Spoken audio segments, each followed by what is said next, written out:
hindi lang dahil sa issue sa West Philippine Sea, but also because of many other issues, our economic ties, people-to-people ties, our OFWs in Hong Kong, in mainland China, in Macau. That's why the minority, through myself, wrote a letter to the majority leader and yourself for your consideration po, na rather than adopting the resolution, we call a committee hearing. I think napakalalim po ng issue na to, and it will be good for us and the public na malaman talaga natin kung anong talagang sinabi ni Commodore Tariela at ano yung palitan ng kuro-kuro. Having said that, while it's under consideration, I'd like to thank you and the majority leader for allowing na mag-sponsorship muna today. And it was a tradition in the 19th Congress that it's not a rule, it's a tradition na after the sponsorship, you give everyone a day or two before we go to interpellation and adoption. But in that day or two, if the majority would see it fit to call a hearing rather than going straight to interpellation, that would be in my view, best. But again, Mr. President, we rule by what is the pleasure of the majority. So we will submit sa wisdom of the majority. But may I put that on record na baka maganda na magkaroon tayo ng hearing about this issue. Thank you, Mr. President. We will, of course, seriously consider the recommendation of the minority leader.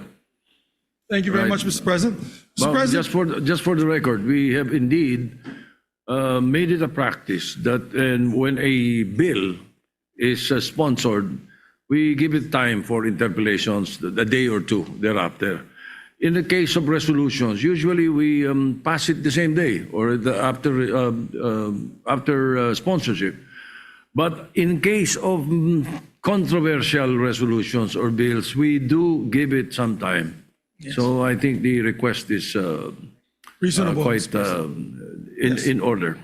Yeah, so Majority Leader. Therefore, I move for the previous motion and ask the Secretary to read the title of the measure. But After na siguro, yeah. maybe we can ask.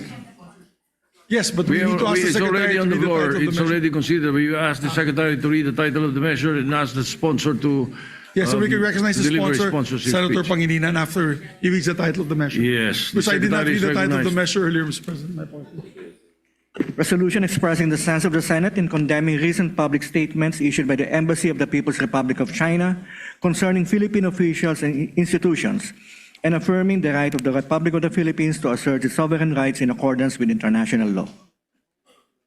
Right, Senator Francis Pangilinan is recognized. Thank you, Mr. President. Thank you, Majority Leader. Thank you, dear colleagues. Before we begin our sponsorship, we would like to thank the good Minority Leader for his earlier manifestation. And we too share in the earlier manifestation of the Senate President that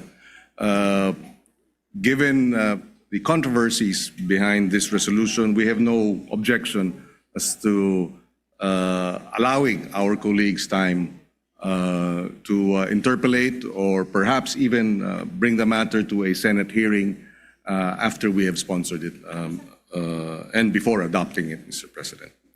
Mr. President, dear colleagues, it is my honor to sponsor and principally author proposed Senate Resolution number 256, together with Senate President Tito Soto, Vicente Soto III, Senate Pro Tempore Ping Lacson, Majority Leader Mig Zubiri, Senators Erwin and Rafi Tulfo, Risa Ontiveros, Win Gatchalian, Lauren Legarda, JV Ejercito, Bam Aquino, Jinggoy Estrada, Lito Lapid, Camille, and Mark Villar. May we also place on record that while they have affixed their signatures to this resolution, this does not mean that those who did not affix their signatures are objecting to this resolution. Precisely why, ultimately, in the end, it is when we move to call for a vote on this resolution that there we will determine who among our colleagues will support it or not. Introducing this measure does not mean that those who did not introduce this measure are opposed to this measure. Just for the record, Mr. President. Mr. President, dear colleagues, our Constitution mandates us to protect the Republic's sovereignty, territorial integrity, political independence, and dignity. In fulfilling this mandate, when we senators, representatives, the Coast Guard, or any public official who swore an oath speak on the West Philippine Sea and on the arbitral award, we are not merely expressing our opinions. We are carrying out our solemn duty to uphold and defend the Constitution, to defend the nation, and uphold the rule of law. Recently, an official of the Chinese embassy issued public statements in undiplomatic and disrespectful language, directly attacking incumbent members of Congress, including myself, for positions we took in defense of Philippine sovereignty and maritime rights. We took because we were upholding and defending the Constitution. The statements crossed the line from legitimate expression of a foreign state's views into interference in our domestic democratic debate. By adopting this resolution, the Senate tells China and the world that this institution will not be cowed, that this institution will defend our nation's sovereignty, that this institution will defend and uphold our Constitution as we swore to defend and uphold the Constitution. That we stand as one in saying, no foreign mission may dictate what Filipino senators or what Philippine senators can or cannot say in the lawful performance of their official duties. We may hold differing views on many matters, yet in this, we must stand together. We uphold our officials when they speak on behalf of our nation, and we safeguard our institutions when they are disparaged by outsiders. Second, this resolution is addressed to our own Department of Foreign Affairs. We acknowledge that the DFA last night issued a statement expressing serious concerns over the escalating exchanges and has made, quote, firm representations to the Chinese side. This action responds directly to our call in the whereas clauses of this resolution that the DFA engage in the government of the People's Republic of China, quote, in accordance with international law and established principles of state relations, end of quote. But we must also note, while China has summoned our ambassador in Beijing over remarks made by Philippine officials at home, it is their embassy that has publicly disparaged our legislators, our officials of the armed forces, our officials of the Coast Guard, and questioned our motives, sought to restrict what we say in our territory. That imbalance must not be allowed. It is incumbent upon the DFA to protect the country's sovereign rights and, standing in the community of nations, do more, go further. Third, our resolution addresses China's embassy in Manila. We know this pattern. The harsh public statements against Philippine officials are part of a wider strategy to harass and to intimidate those who defend our maritime rights, to discredit our legal victory before the arbitral tribunal under UNCLOS, and to reverse the reality that their 9-dash line claim an absurd position of claiming 90% of the West Philippine Sea and the South China Sea, or 500,000 square kilometers of our exclusive economic zone. We cannot allow this to pass. At sea, this strategy manifests as dangerous maneuvers, water cannon attacks, ramming and blockades against our vessels, and attacking our fishermen, harassing them in the West Philippine Sea. In words, it manifests as propaganda, disinformation, and now direct attacks against senators, Coast Guard officers, and other public servants. We know their goal: to make the Philippines doubt itself, to make the international community doubt the rulings, to employ rather, the divide and rule strategy by dividing our people and making our people fearful, and to pressure us into accepting so-called arrangements that quietly erode what we lawfully possess. So we say this with firmness, but without hatred. This is not the job of a diplomatic mission.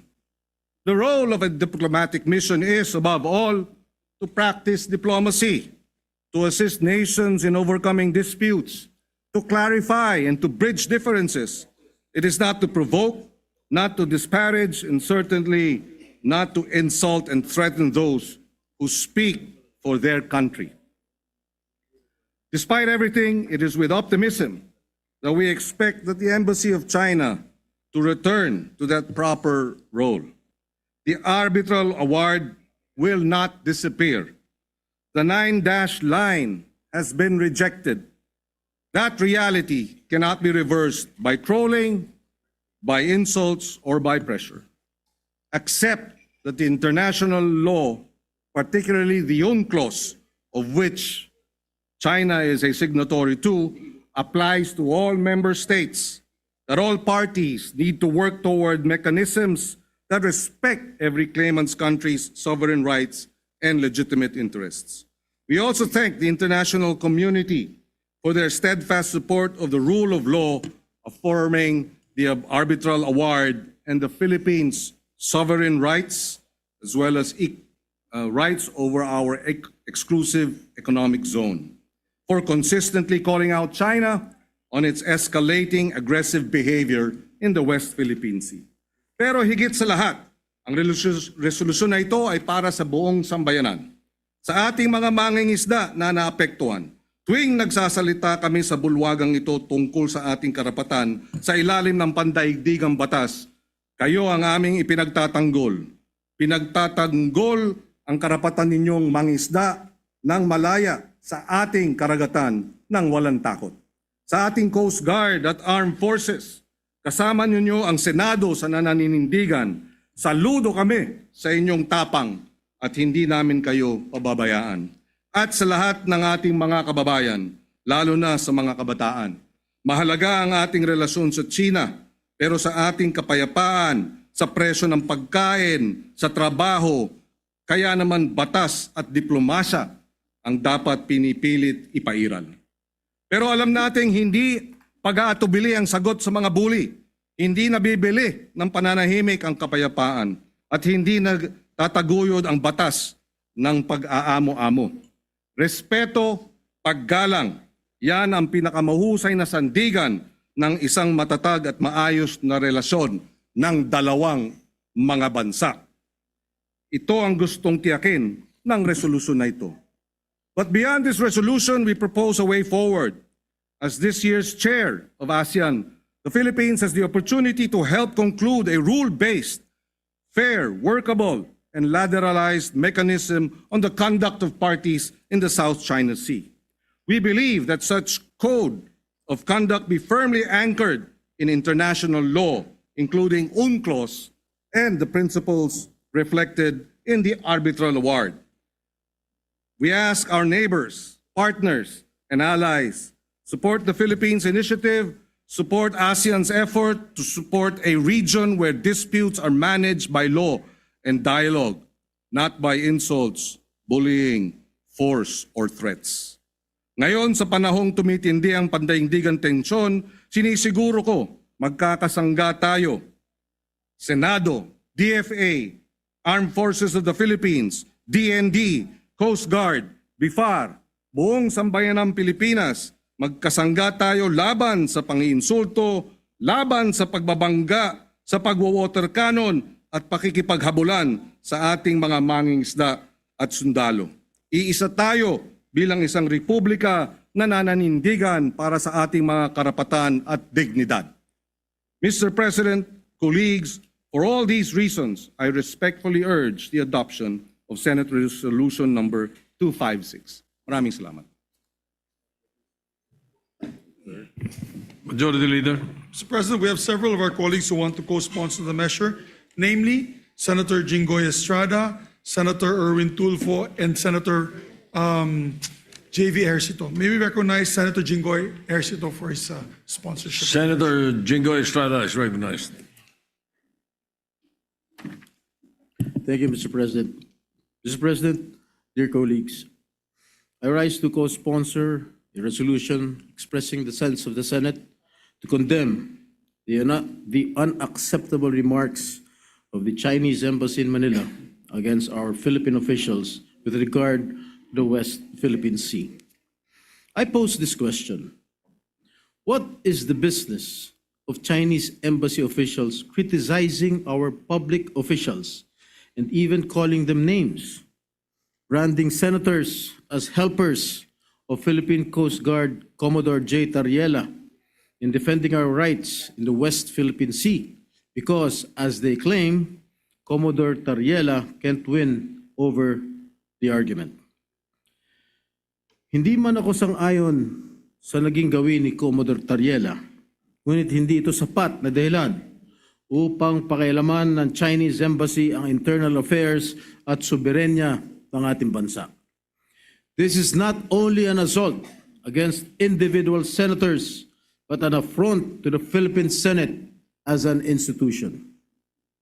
This representation joins the chorus in strongly condemning the pronouncements of the Chinese Embassy in Manila against our public officials. We should not just let this slide. There is no argument to begin with. The 2016 Arbitral Award is final and binding. Atin ang West Philippine Sea.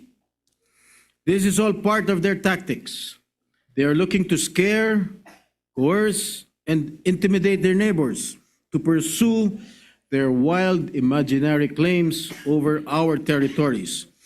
Even after an arbitral ruling delivered a unanimous and enduring decision in 2016, firmly asserting that the Philippines has a full exclusive economic zone in the West Philippine Sea, invalidating China's claim to almost 80% of the Philippines' EEZ. Both China and the Philippines, pursuant to their treaty obligations under the UNCLOS, are legally bound to comply with this decision.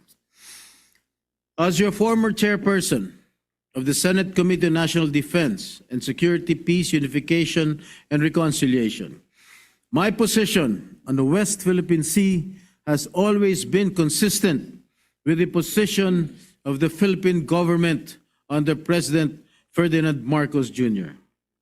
The UNCLOS and the Arbitral Award continue to be the foundation of our actions and policies on the West Philippine Sea. But China had no respect for the 2016 arbitral ruling and for the international law, just as they had no respect to our fishermen, even water cannoning them, to the Philippine Coast Guard and the Philippine Navy patrols, and recently to the elected senators of this republic. Namimihasa na kayo. Walang kaya. Sino ba pumapanig sa kanila sa pang-angkin sa West Philippine Sea? Ang sagot, halos wala. Hindi ang international na batas, hindi ang pandaigdigang komunidad, at lalong hindi ang mga bansang direktang apektado ng kanilang pang-angkin. Ang tinatawag nilang historical rights ay hindi kinikilala ng modernong batas pandagat, at ang pagdidikta sa pamamagitan ng lakas o puwersa ay hindi nagiging katotohanan kahit idaan pa sa pananakot at mapanganib na maniobra. Kahit gaano pa kadami at kalaki ang kanilang barko at kahit idaan pa sa propaganda na walang basihan. Mr. President, we as a nation will continue to assert our rights under international law. Our kababayans deserve nothing less than a government that firmly stands its ground in asserting our sovereignty and defending our nation's interest. Mr. President, I repeat, atin ang West Philippine Sea. Maraming salamat po. Thank you, Majority Leader. Next to sponsor, Mr. President, is our distinguished colleague, Senator Erwin Tulfo. Senator Erwin Tulfo is recognized to co-sponsors. Thank you, Mr. President. Mr. President, I rise to co-sponsor Senate Resolution Number 256, condemning the recent public statements issued by the Embassy of the People's Republic of China, directed against Philippine officials and institutions. The question now, Mr. President, is bawal na po bang kondinahin natin ang mga pahayag ng China laban sa ating mga opisyal at mga pinagagawa nito sa ating teritoryo? Sa lang po ang tanong, bawal na po ba? Kasi sa huli ko pong basa ayon po sa ating konstitusyon, ay meron po tayong kalayaan sa pagpapahayag. There is freedom of speech, Mr. President.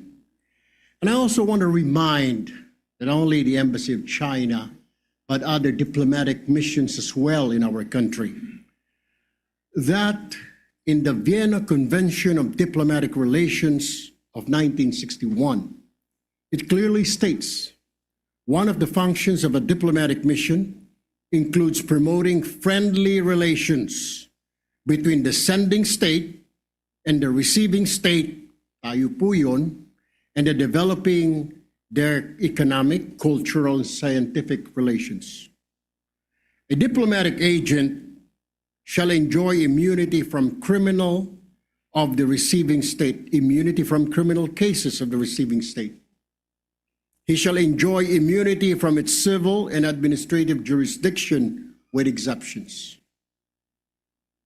Without prejudice, though, to their privileges and immunity, it is the duty of all persons enjoying such privileges and immunities to respect laws and regulations of the receiving state.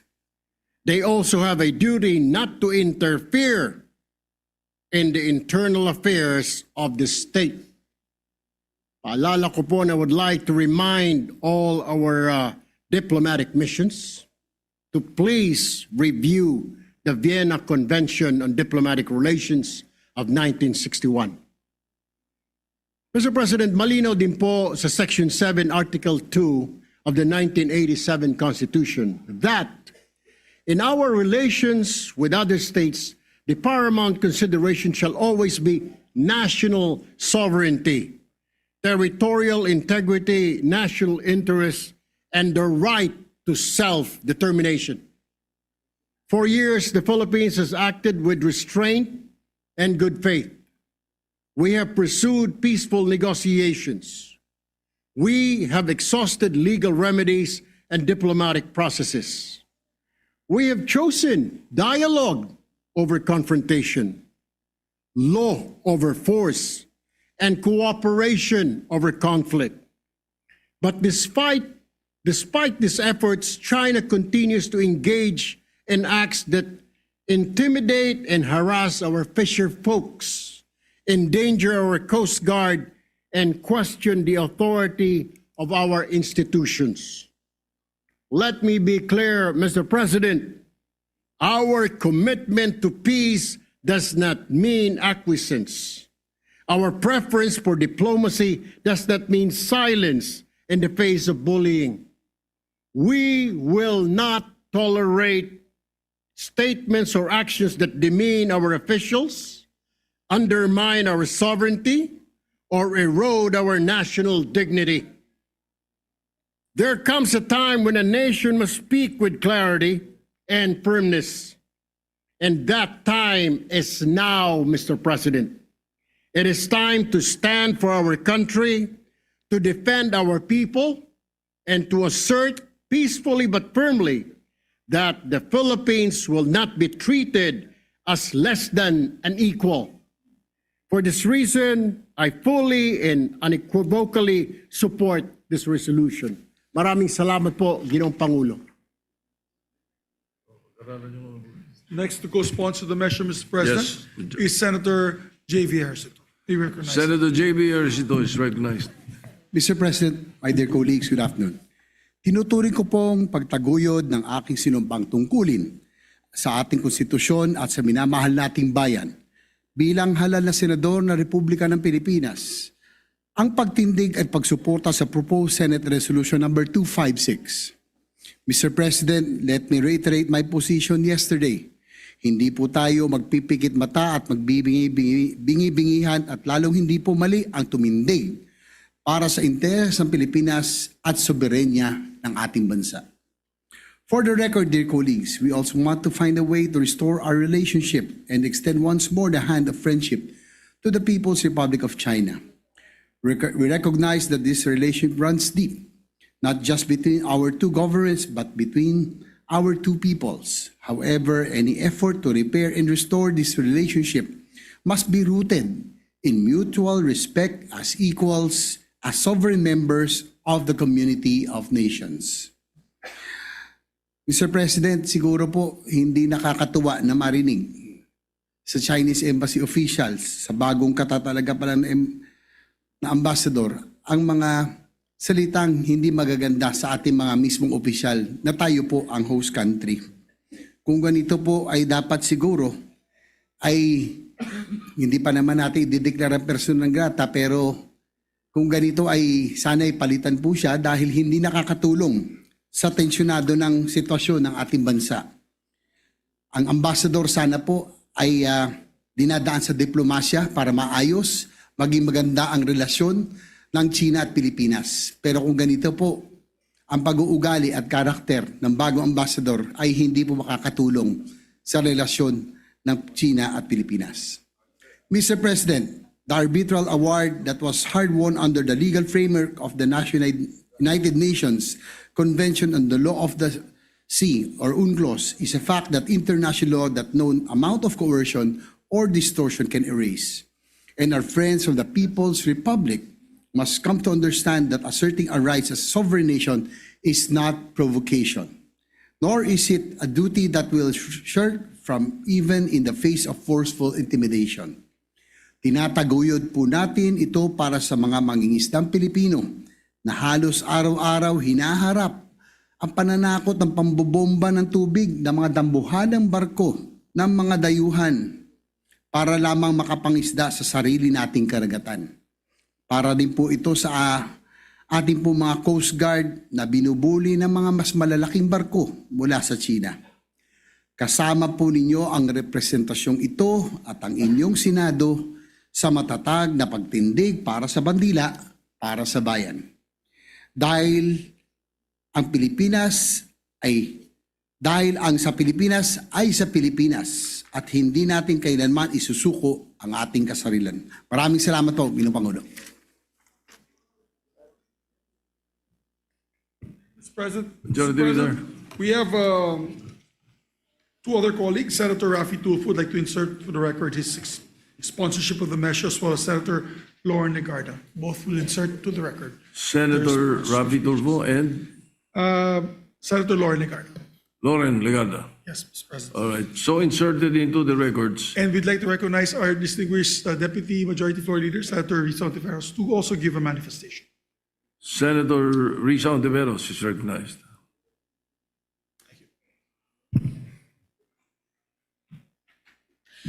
Salamat po, Mr. President.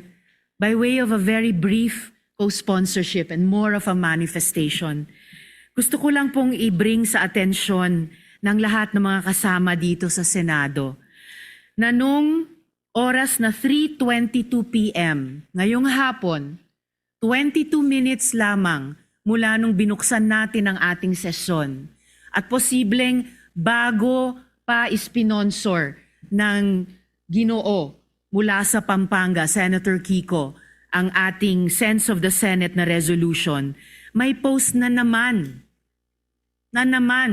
ang Chinese Embassy Manila tungkol sa paksa ng ating resolusyon. Ngayon naman, si Deputy Spokesperson of the Chinese Embassy, Guo Wei, sabi niya, echoes do not make a claim true. What matters is whether the argument stands up to scrutiny, not how many voices repeat it. At nirepost nila yung visuals ng 15 senators condemn Chinese embassy's criticism of Philippine officials. Na ang ibig sabihin ng unang linya ng post ni Deputy Spokesperson of the Chinese Embassy Manila, Guo Wei, gaya-gaya lang tayo sa isa't isa, tayong lahat na pumirma so far sa resolusyon. Ang ibig sabihin sa post niya, hindi daw tatayo yung ating pagkondena sa mga pinagsasabi nila bago pa ang araw na ito at hindi tatayo yung ating iginigiit na may karapatan at tungkulin tayong itaguyod ang pambansang interes. At minamaliit niya na halos 2/3 ng Senado ay pumirma nitong resolusyon.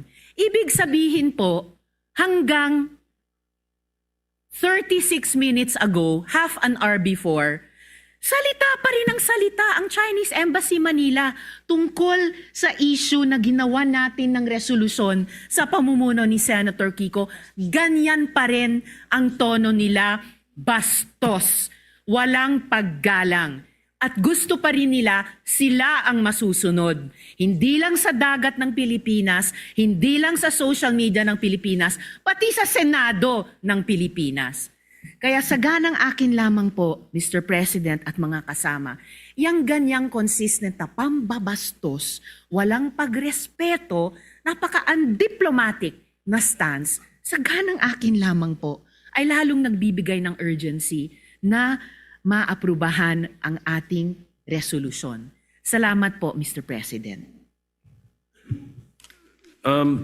Before anything else, allow me to first associate myself with the manifestations of the principal sponsor, Senator Pangilinan, and the other sponsors and our colleagues. Secondly, yes, we will be perhaps studying the resolution, but in the same light, I suggest that we study the possibility of declaring that particular person a persona non grata. And that is very, very serious when the Senate does that. So I suggest that the Committee on Rules study the possibility. Senator Lacson is recognized. Thank you, Mr. President. This is a point of clarification, and I'd like to address this to the distinguished sponsor of the resolution. Did I hear you correctly when you said that you were amenable to holding committee hearings in relation to this resolution? Well, I was open to the suggestion. I did not actually say I was adopting it. Thank you for the clarification. And if I may, Mr. Senate President, I consulted ChatGPT. Only the head of state may declare persona non grata when it involves diplomats. So we can only recommend, if we want to recommend. So persona non grata sa Senate.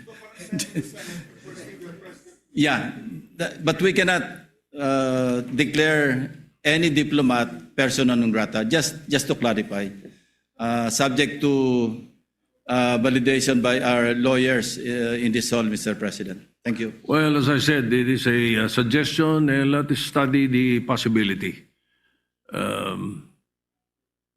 Majority Leader? Thank you, Mr. President. Mr. President, before we suspend consideration of the matter, I just also want to put my opinion on the matter. I fully support the resolution of Senator Kiko and the 14 others who signed this resolution. Gusto lang namin malaman ng Coast Guard at ating Philippine Navy na hindi sila nag-iisa, na marami sa gobyernong tumutulong at sumusuporta sa kanila. At sa tingin ko, buong bansa, kung magpa-survey po tayo, 90%, Mr. President, maybe 90+% of the Filipinos support our Coast Guard in protecting our islands that have been declared internationally, not just by us, but internationally as our territory, Mr. President, our exclusive economic zone. So when I was Senate President, I echo the same voice as my colleagues here today. I just want to add that voice, that very loud voice, condemning all these acts being done to our Coast Guard and our Navy in the West Philippine Sea. And the fishermen, lalong-lalo na po, hirap na hirap ang ating mangingisda dito sa pangyayaring ito. So we support the resolution, we support our colleagues, we support our men and women in the field, in the oceans, defending our national sovereignty, Mr. President. So maraming salamat sa sponsors, Senator Kiko, and all those who co-sponsored. But to give our other colleagues a chance to read and study the resolution, let's limit it possibly, Mr. President, with the permission of the body, on discussions on the floor. Let's just do debates and interpellations. No need to bring it up to a committee hearing and then we'll have an extended firefight in the committees, the committee level. I think the debate can actually be done on the floor. Let us discuss the positions on the floor, Mr. President. And then let us debate amongst ourselves what is the best course forward for our people and for our sovereignty, Mr. President. And therefore, to all our colleagues, maybe some time to study the measure, I move that we suspend temporarily the consideration of PS Resolution 256 that we can take up on another day, maybe tomorrow, and start the debate, Mr. President. And let's act on it the soonest para pakita natin po sa taong bayan ng Senado ay nagkakaisa para sa soberanya ng ating bansa. Yes, Maraming salamat. I think 24 hours is good enough for us to study the measure. Senator Pangilinan is Yes, right just a now. very brief manifestation. Mr. President, if after studying the proposal of the Senate President and that the Senate Majority Leader deems it necessary to file a Senate resolution expressing the sense of the Senate that the President should declare the deputy spokesperson as persona non grata, we will support the measure, Mr. President. Thank you. Thank you, Senator Pangilinan. Majority Leader, yes, the motion is to suspend Yes, consideration. Mr. President. All right, any objection? Hearing none. Consideration is suspended. Thank you, Mr. President. Mr. President, from the topic of sovereignty, now let us discuss the very important topic of education. We have with us here the education experts behind us, including our distinguished former colleague, Senator Sonny Angaros, now Secretary of the Department of Education. With that, I'd like to recognize our colleagues. Which one first?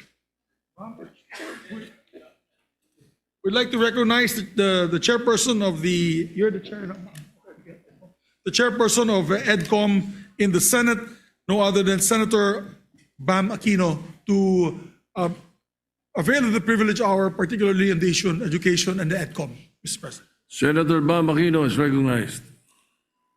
Mr. President, mga kababayan at kapwa ko Pilipino, magandang hapon po sa ating lahat.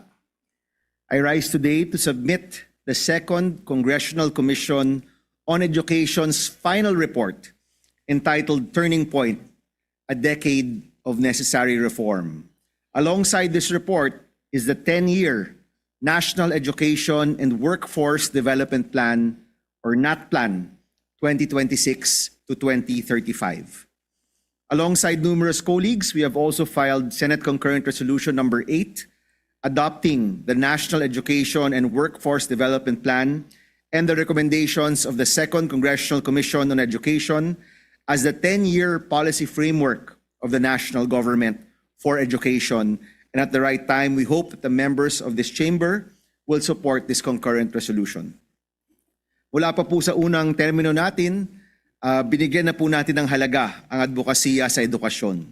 At nung sinimulan po natin ang ating pangalawang termino noong Hulyo, binahagi po natin ang goals ng ating committee sa pag-address ng krisis sa edukasyon. Kasama na po ang pag-address sa nutrisyon, kakulangan ng classroom, kawalan ng textbook at internet connectivity, support for teachers, problems with the learning gap and the curriculum, at saka syempre po ang employability. Matagal po nating painiwala na ang unang hakbang tungo sa reforma ay ang tamang pagtukoy sa mga problema. At dahil po sa EDCOM report, nagagawa po natin ito. Mula po noon, diniin na po natin na ang kailangan ng kabataan at ang ating bayan ay edukasyon at hindi korupsyon.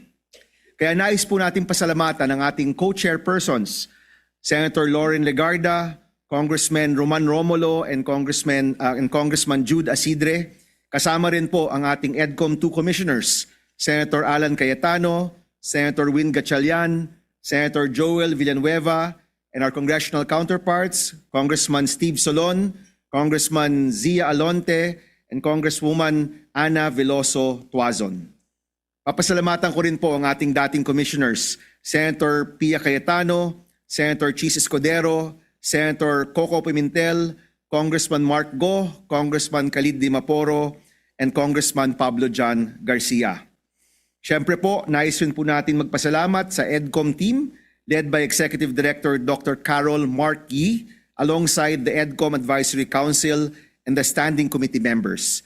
At siyempre, maraming salamat din sa ating former colleague and former EDCOM Commissioner, now Secretary of Education, Sani Angara, who is with us today. Our Commission on Higher Education Chair, Shirley Agrupis, and TESDA Director General, Kiko Benitez. Isa po sa pinaka-nakakabahalang nailantad ng EDCOM report sa mga nakaraang araw ay ang issue ng proficiency. Ito po ang kahusayan ng isang estudyante, hindi lang po sa pagbabasa o literasiya, pero sa husay sa lahat ng asignatura. Ayon po sa EDCOM, kada akyat ng estudyante sa susunod na antas, bumababa ang kanyang kahusayan. Mula po sa grade 3, kung saan 30.5% ang proficient, bumabagsak po ito sa 0.47% pagdating ng grade 12 o sa huling taon ng senior high school. Out of every 1,000 senior high school graduates, only 4 are truly ready. Nung una ko po itong nabasa, sa totoo lang po, parang nanlamig po tayo. Hindi po ako makapaniwala. Pero sa totoo lang po, ang datos ay datos at ito ang datos ng ating report. At doon po, nakikita natin kung gaano kalala at gaano kalalim ang krisis sa ating edukasyon. Mr. President, pag mababa ang proficiency, apektado ang buong lipunan. Kung hindi marunong makaintindi ng matematika at agham, hindi marunong magbasa at magsulat, hindi rin po sila makakapasok at gagraduate ng high school o ng kolehiyo o makapagtatrabaho ng maayos. Kung magtutuloy po at hindi ho natin aagapan ang krisis sa edukasyon, milyong-milyong pangarap ang mawawala at masasayang. Sa ating pong konsultasyon, narinig po natin ang mga kwento ng mga guro. Para sa isa kong estudyante, sabi po ng isang guro, ang kawalan ng kakayahang magbasa ay kawalan ng kanyang boses. Sabi naman po ng isa pang guro na nakausap natin, ang low proficiency nakita niya sa isang bata na kahit sariling kaarawan at edad hindi po makilala.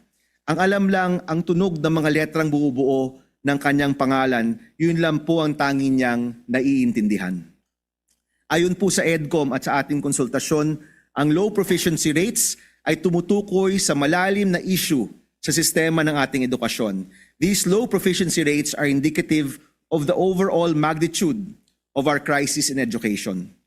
Oo, nagkapandemya, pero aminin na po natin na itong kalagayan ng ating edukasyon ay dahil rin po sa pagpapabaya. Hindi lang po ng isa o dalawang tao, kundi nating lahat. Sa pagpapabaya at maling prioridad na nagdulot po nito. We must face this head on. Oras na po para baguhin ang sistema na hindi gumagana at simulan ang mga solusyon sa mga isyong sumasalot sa ating edukasyon. Huwag po nating sayangin ang oportunidad na ito. Siguraduhin natin na mahusay at mabisa ang implementasyon ng pinakamalaking education budget sa ating kasaysayan at ng mga reformang pinagalaban po natin para tuloy-tuloy ang reforma at pondo hindi lang po para next year but for the next 10 years. Mahalaga po natutukan natin ang implementation ng 10-year NAT plan na nagsisilbing gabay and whole of nation, whole of government approach para solusyonan ang krisis sa edukasyon. Yung NAT plan po isang roadmap at nasa atin po para tahakin ito. Nasa ehekutibo, nasa legislatura, nasa mamamayan, guro, estudyante at mga magulang. Nasa atin po para sundan ang roadmap, bigyan ng tamang pondo at importansya at siguraduhin ang implementation po nito. Sa tulong ng NAT plan bilang gabay, tutugunan po natin ang mga pangailangan ng mag-aaral sa bawat antas ng kanilang pag-aaral. Sa early childhood or kinder to grade 3, sapat na nutrisyon para tugunan ang malnutrition at stunting. Sa elementary, junior high school, maayos na learning environment, address the classroom gap, provide free internet, textbooks at syempre tugunan ang low proficiency rates. Sa senior high school students, TechVoc students sa ilalim ng TVET at mga gagraduate ng college, suporta sa school to employment program. Sa higher education, tamang implementasyon ng libreng kolehiyo para magkaroon ng siguradong trabaho. Ilan lang po yan sa mga priority na makikita sa NATPLAN at napakahaba po sa totoo lang ng listahan. Pero naniniwala po ako na may pag-asa pa rin. Kahit ganito po ang nakikita nating datos, meron naman pong pag-asang nakikita din. Unang-una, nakamit po natin ang pinakamalaking budget para sa edukasyon sa kasaysayan ng ating bansa. Of course, headed by our Chairman of Finance, Senator Gatchalian. 1.34 trillion pesos para sa edukasyon, para sa classrooms, nutrition, textbook, libreng kolehiyo, at subsidiya at allowance ng mga estudyante. Malaking panalo po ito para sa estudyanteng Pilipino. Ang mahalaga po ngayon, ang pondo na ito ma-implement ng maayos, sa tamang presyo at sa tamang panahon. Pangalawa, tuloy-tuloy po yung pagpasa natin ng mga reformang kinakailangan. Just yesterday, we passed on third reading the Classroom Building Acceleration Program. Isa pong ehemplo ng pagsasama-sama para sa kabataang Pilipino at estudyanteng Pilipino. Kanina po, nag-uusap kami ni Secretary Angara at sabi nga po, magandang goal ang masimulan ang 25,000 classrooms ngayong 2026. Sa totoo lang po, malaking talon po ito mula po sa 2025 goals. According to DepEd, 99 lang po ang nabuong classroom ng DPWH in 2025. From 99 to 25,000 is a big leap. Pero naniniwala po ako kung tulong-tulong po tayo, kasama ng mga LGU, ng mga CSO, nakatutok ang legislatura, nakafocus ang ehekutibo, kung tulong-tulong po tayo, magagawa po natin ang record-breaking 25,000 classrooms started in 2026. Pangatlo, dahil galing rin po ako sa Iloilo nitong nakaraang weekend sa Dinagyang, nakita ko po doon na ang Iloilo ay isang POC or Proof of Concept on Basic Education Services. Nakwento po nila sa akin. Nung nagsimula po sila, 3 out of 10 grade 3 learners could read. Only 3 out of 10. Kumbaga po, 30% lang yung kayang magbasa. Pero sa partnership po ng DepEd, ng EDCOM, ng Iloilo LGU at ng Sinergia Foundation, nataas po nila ang literacy rates mula 30% to 90%. Isa pong proof of concept na kaya po nating matawid ang napakababang numero pagdating sa proficiency. Nagawa po nila ito sa tamang paggamit ng pondo, kasama po ang empowerment and accountability ng mga LGU at mga komunidad. Nung hinarap na daw po ang datos sa mga mayor at mga barangay captain, nung nakita nila ilang estudyante ang hindi marunong magbasa, ilang estudyante yung laging behind, yung mga mayor, governor, barangay captain, kasama ng mga magulang, ng guro at mga estudyante, nagtulungan para itong 30% learning rate po nila naging 90% literacy rate. Nakikita po natin na mga ehemplo gaya po nito na meron pong mga pag-asa, meron pong magandang kwento, meron pong totoong solusyon ay pwede pong maikalat sa buong Pilipinas, hindi lamang sa isang lugar o isang probinsya lamang. Ito pong mga nakikita po natin, yung tamang pagpondo, patuloy na pagpasa ng mga reforma, and proof of concepts in different provinces and regions in our country, ito po yung nagbibigay sa atin ng pag-asa na kahit hindi ho maganda itong nasa report, nakikita ho natin na may pag-asa po tayo pagdating sa pag-address ng krisis sa edukasyon sa ating bansa. Lahat po tayo, mula presidente, mga mambabatas, mga LGU officials, hanggang barangay captain, kailangan po talaga magsama-sama at magtrabaho para bumuo ng panibagong solusyon sa mga matagal ng problema sa sistema ng ating edukasyon. Meron na po tayong historic funding.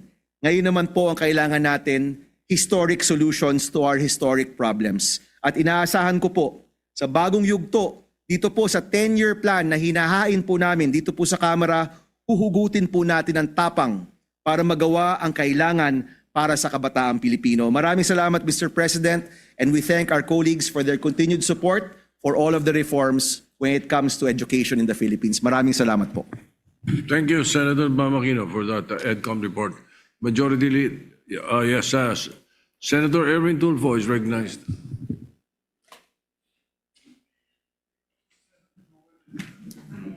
Ginoong Pangulo, mga kasamahan,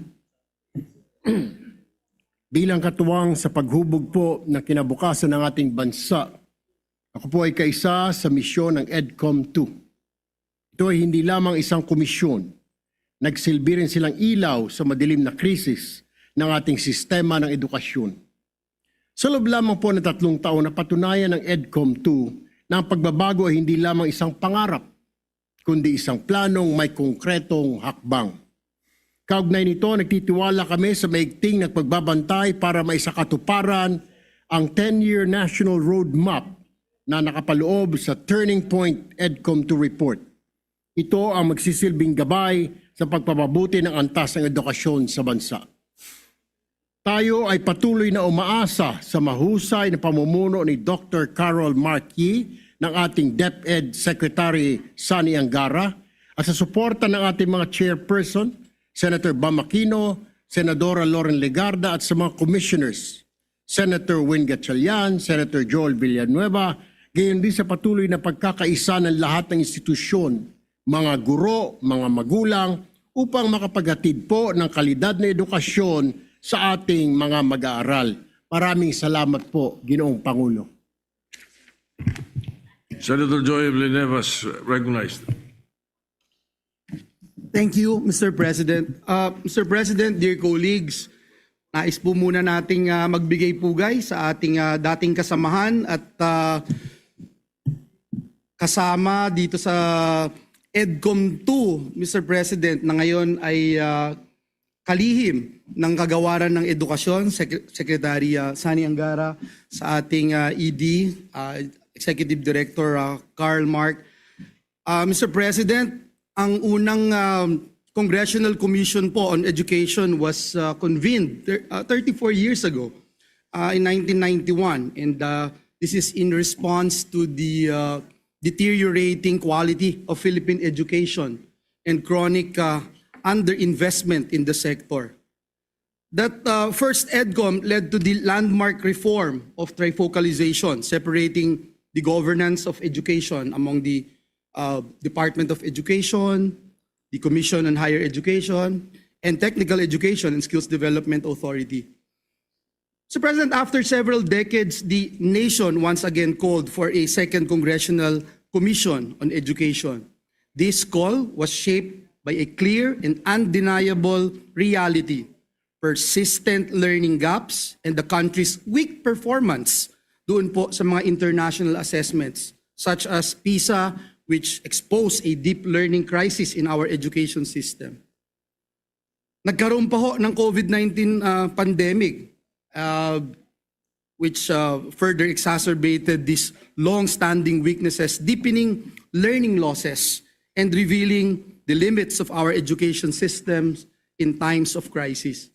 Mr. President, I am so blessed, grateful, and honored to be one of the authors of Republic Act number 11899, or the Second Congressional Commission on Education Act, enacted in 2022 during the 18th Congress, which gave life to EDCOM 2.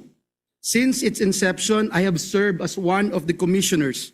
Kabilang po ang aking panunungkulan noon bilang chairperson ng Standing Committee on Technical Vocational Education and Training at Lifelong Learning. The mandate of EDCOM 2 has been clear from the very beginning: to identify priority reforms, establish clear benchmarks, and advance laws and policies that will strengthen our education and workforce development systems. Malinaw po ang direksyon natin noon pa man. In pursuit of this mandate, we did not stop at diagnosis alone. As author and sponsor, we moved for key reforms through legislation including EBET, or Enterprise-Based Education and Training Act, the Expanded Tertiary Education Equivalency and Accreditation Program, or ETIAP, and the Lifelong Learning Development Framework Act, measures that translate the Commission's findings into concrete and lasting reforms. Mr. President, let me end by saying today, as we rise before this plenary to present the final report of EDCOM 2, entitled Turning Point, a Decade of Necessary Reforms, it is clear that we are at a pivotal moment in our nation's history. This report is the product of 3 years of rigorous study, wide-ranging consultations, and sustained legislative work.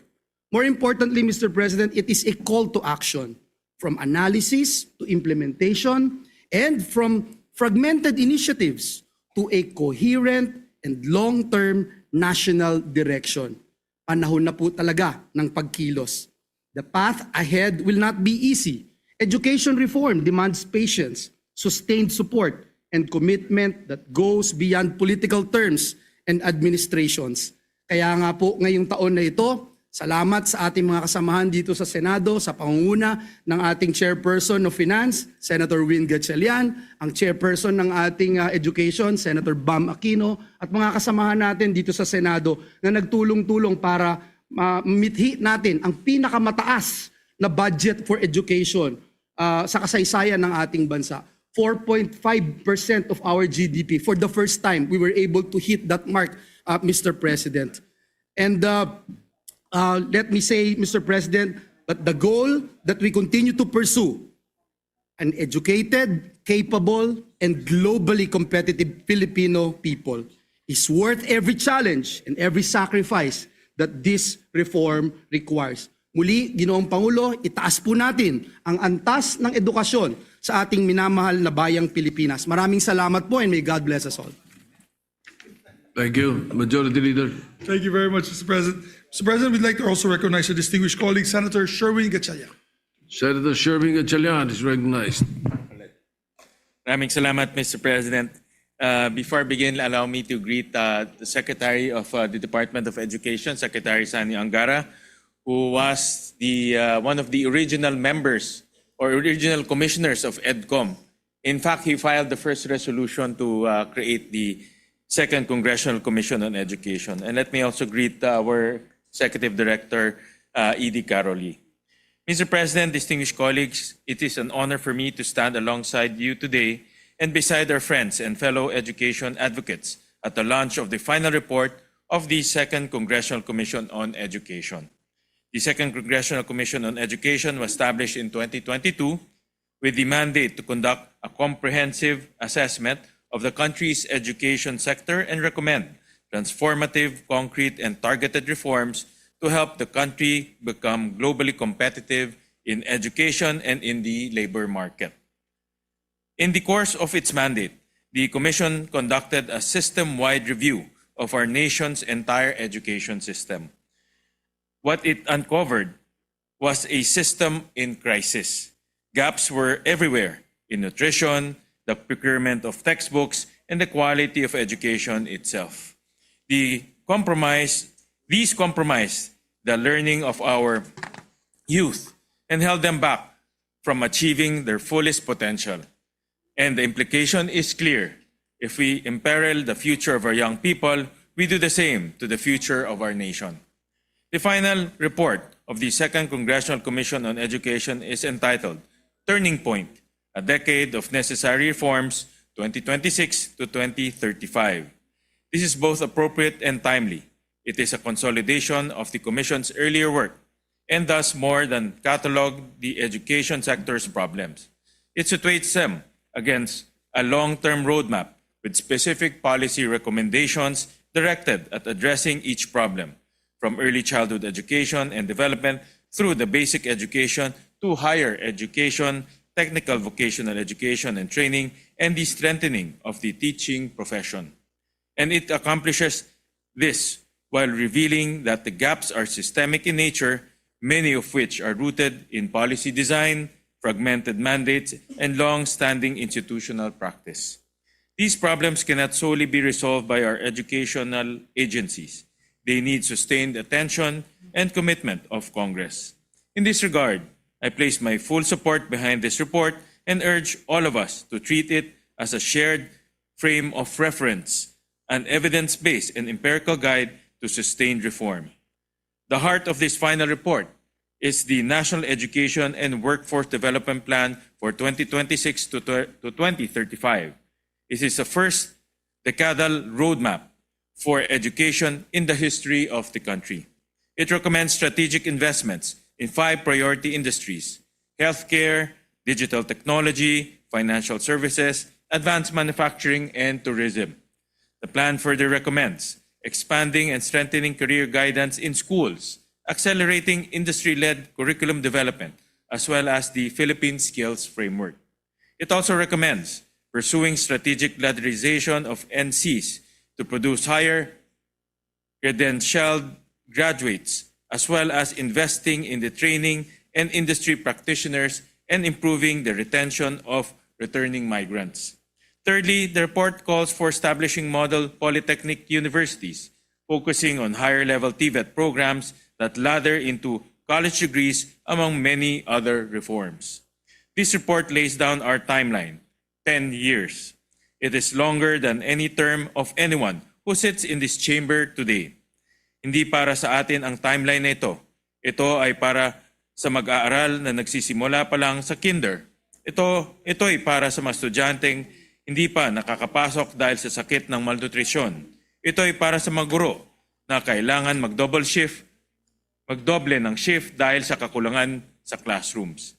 It is imperative then that the policies we enact stay the course and keep the systemic nature of problems we seek to address in mind. To quote from the report itself, reforms to succeed, they must transcend political cycles and remain firmly anchored on what learners need, not on shifting priorities.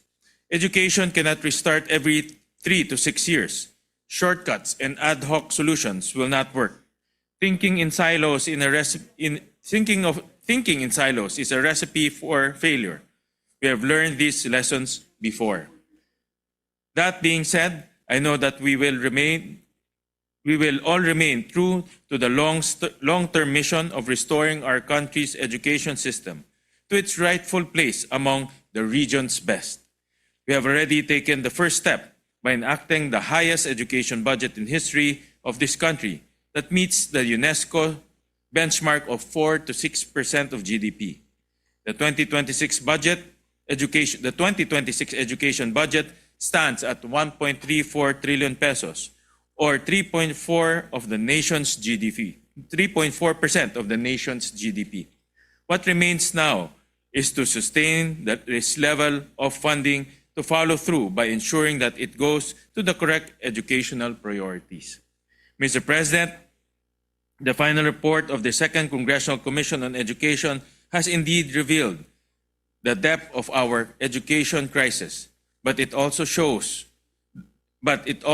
us that this struggle is winnable, that this is a crisis we can overcome. Bihira tayo bigyan ng pagkakataong baguhin ang kasaysayan ng ating bansa. Ang panahong ito ay isa sa mga sandaling huhubog sa kinabukasan ng edukasyon sa Pilipinas. Malinaw kung gaano kalaki at kalalim ang problemang kinakaharap natin. Alam na natin kung ano ang dapat ayusin at may pondo na tayo para kumilos. There's no excuse. The rest now truly is up to us. Before I conclude, I would like to thank and acknowledge the entire EDCOM 2 Secretariat, led by Executive Director Dr. Carol Marquis, and the EDCOM 2 Advisory Council for their dedication, guidance, and insight. I'd also like to thank Education Secretary Sani Angara for his steadfast and visionary leadership at the Department of Education. You always do remarkable work, and with your presence and passion for education are pivotal. Your presence and passion for education are pivotal to our success. I also acknowledge my co-commissioners, Senator Joel Villanueva, Senator Alan Peter Cayetano, Senator Steve Solon, Representative Steve Solon, Representative Zia Alonto Adyong, and Representative Ana Victoria Veloso Tuason. Last but not certainly the least, I salute our co-chairperson, Senator Bam Aquino, our chairperson for the Senate Committee on Basic Education, Senator Lauren Legarda, chairperson of the Senate Committee on Higher, Technical and Vocational Education, Representative Roman Romulo, chairperson of the House Committee on Basic Education, and Representative Jude Asidre, Chairperson of the House Committee on Higher and Technical Education. I look forward to continuing our work together. Mr. President, distinguished colleagues, the final report of EDCOM 2 now stands as part of the record of this Congress. The responsibility to carry its insights forward and make them real in the lives of the Filipino learners and families is in our hands. Thank you, Mr. President. Magandang hapon po sa lahat. Majority Leader. Thank you, Mr. President. May I recognize Senator Pia Cayetano, Mr. President. Senator Pia Cayetano is recognized. No, si...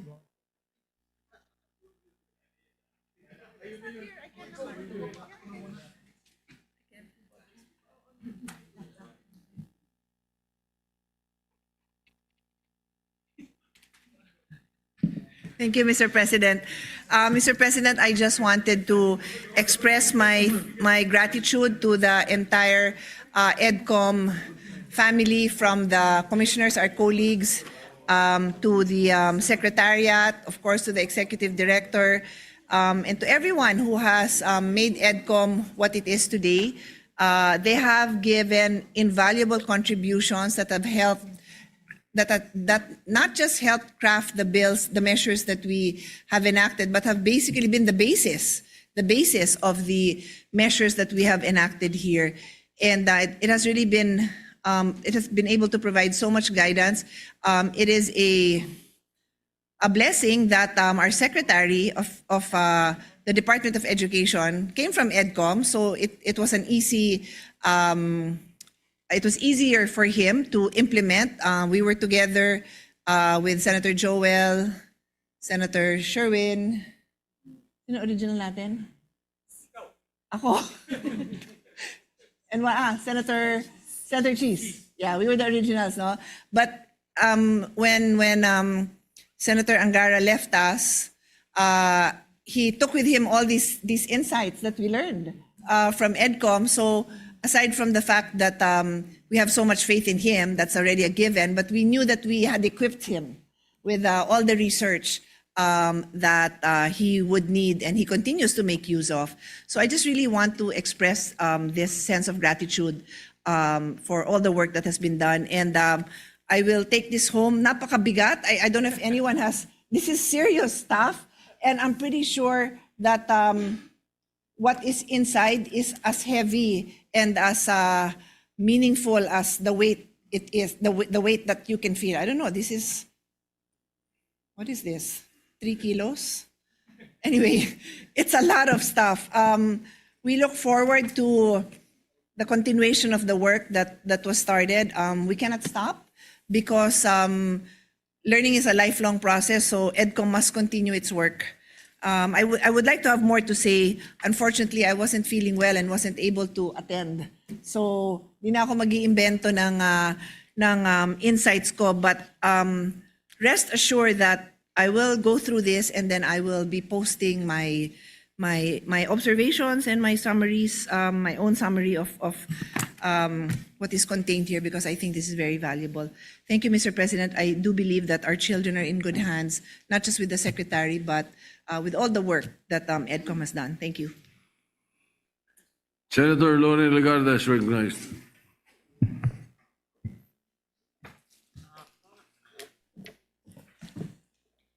Mr. President, distinguished colleagues, partners in development, fellow Filipinos, 3 years ago, we embarked on a journey to confront a crisis. Today, I stand before you to declare that we have reached a turning point. I rise alongside our colleagues, Senator Bam Aquino, Senator Sherwin Gatchalian, Senator Joel Villanueva, Senator Alan Peter Cayetano, Senator Pia Cayetano, and all our colleagues who have manifested their sponsorship speeches to formally submit to the Senate the Commission's final report, Turning Point, a decade of necessary reform, in the National Education and Workforce Development Plan, NATPLAN, 2026 to 2035. While our diagnosis was unflinching, our conclusion is undeniably hopeful.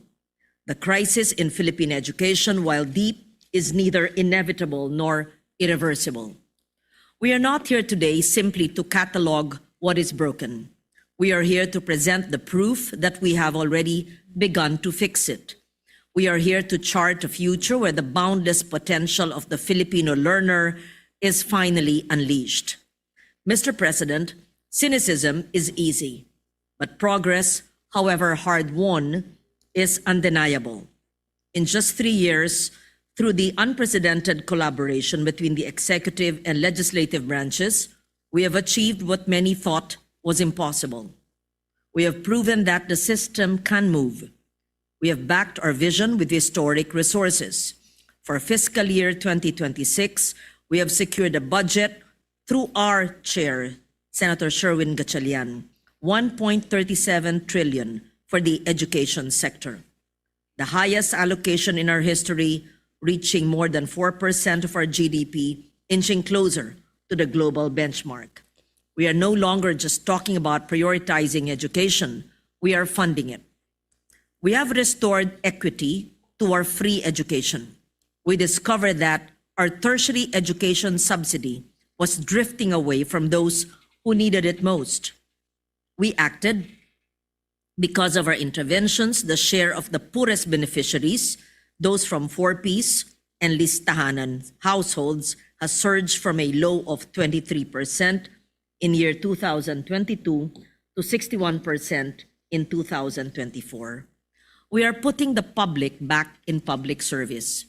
We have delivered landmark legislation. We did not just study the problems, we legislated solutions. We have passed 10 landmark laws in record time. As a chair of the Committee on Higher Technical and Vocational Education, and I've learned from many of the previous chairs, we must highlight the specific findings that affect our tertiary and workforce development sectors. For too long, our students have faced dead ends instead of open doors. We found a system rigid in its credentialing, where a skilled worker cannot easily transition to a college degree, and where a college graduate often lacks the job-ready skills demanded by the industry. We found that TESDA's mandate has drifted. Created as an authority to oversee skills development, it has become overwhelmed by its expanded mandate since 1994, as well as with direct training provision, consuming 40% of its budget, while its devolution to local governments remains unfulfilled after 30 years. We found a scholarship system that, until recently, failed to target the poorest, with the bulk of funds supporting low-level qualifications rather than the higher-level skills our economy needs. In higher education, we saw a Commission on Higher Education burdened by an explosion of mandates, 164 new laws giving it additional responsibilities since its creation in 1994, transforming it from a policy-making body into a massive financial service provider. We saw a lack of strategic direction, where state universities and colleges expand programs without a unified national plan, with increasingly duplicated programs with local and private colleges and universities. Against this backdrop, 10 regions do not have a single provider of a program in pharmacy, 13 in dentistry, 2 in early childhood education, and 14 in speech pathology. Meanwhile, in TVET, 14% of our trainees complete bread and pastry making and 15% in driving, as industry leaders lament the lack of well-trained workers in manufacturing, healthcare, and digital technology.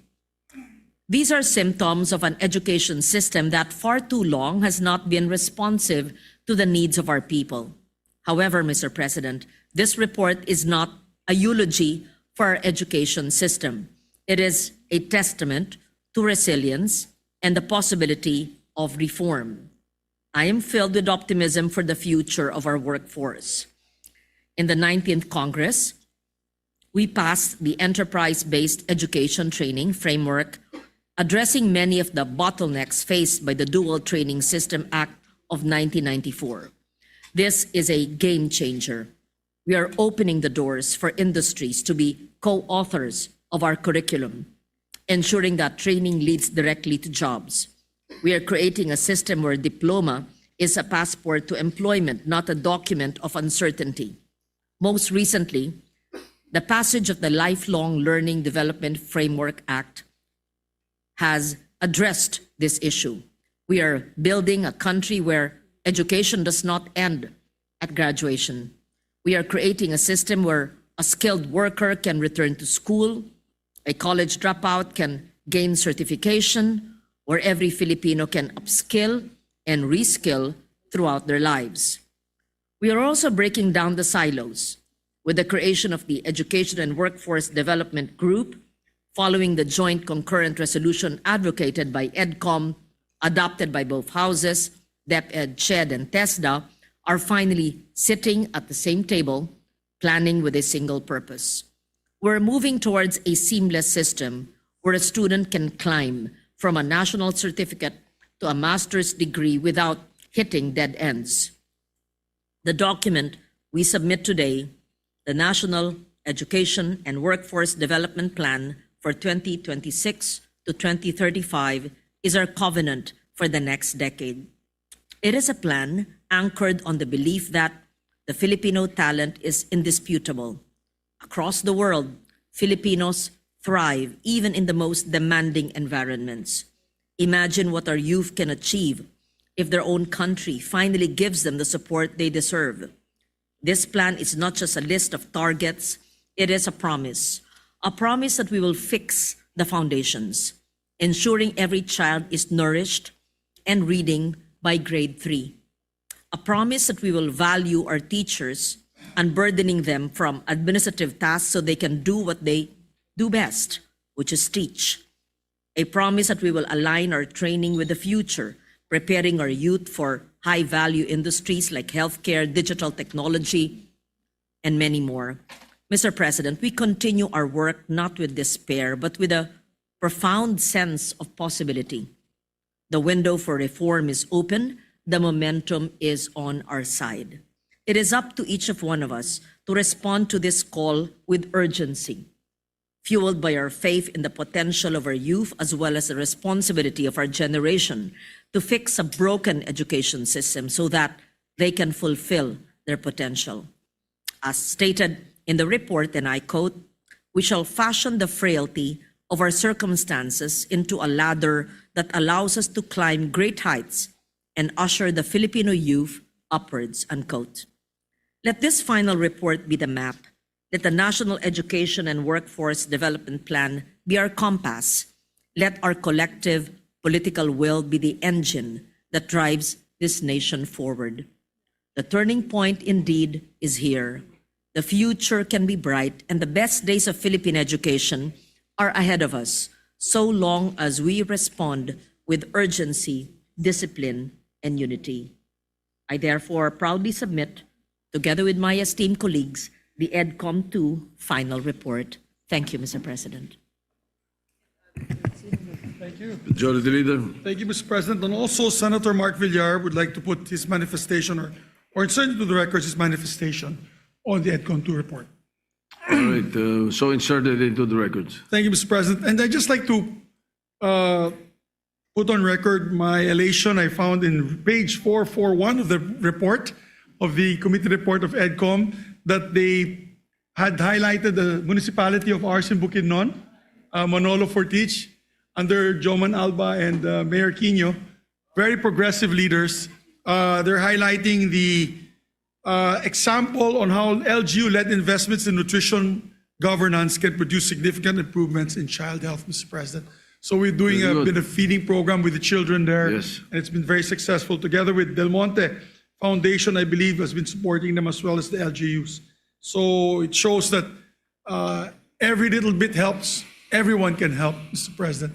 And I just want to just manifest this short message of mine, Mr. President, for the record. Today I read, unfortunately, I think it was a Facebook story, wherein the grade 7, I think it was one of the recommendations of EDCOM, were saying that the grade 7 levels of reading are not actually being done by grade 7. It's like the grade 7 students, Mr. President, are like grade 5 levels when it comes to reading and comprehension. A lot of that has to do, my dear colleagues, with social media. I just watched the news last night. France is going to start, Mr. President, a ban on social media on children below 16 years old. England is about to do the same, United Kingdom. Also, Australia has already done it. I believe France is also going to do it. Mr. President mentioned France earlier. So there are several countries that want to do it, Mr. President. Maybe it's time to study that option that we should also ban, because I notice even with my youngest son, Mr. President, the argument every night with my wife is trying to sit him down to read the books that he's supposed to read, the novels that he's supposed to read for his English classes. And it is so difficult for them to sit down in one corner to even just read these books that we used to read, Mr. President, when we were younger. Now everything is 30 seconds. Everything in social media is 30 seconds, 30 seconds, 30 seconds.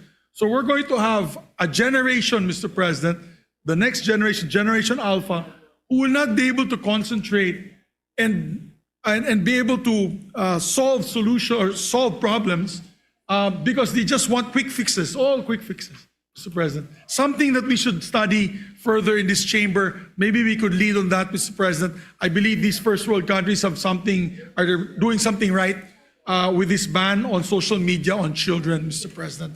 So I'd like to congratulate EDCOM 2 on their final report and say a job well done, Mr. President. Therefore, with that, I move that we suspend session for a few minutes to have a photo opportunity with these men and women of EDCOM 2 who really worked hard, all the stakeholders who worked hard to make this happen. And maybe a prayer, Mr. President, a prayer that government will actually follow through with all these wonderful recommendations, comprehensive recommendations made by the committee. Thank you, Mr. President. Yes, we will do so. Again, congratulations. And the session is suspended for 1 Senate minute.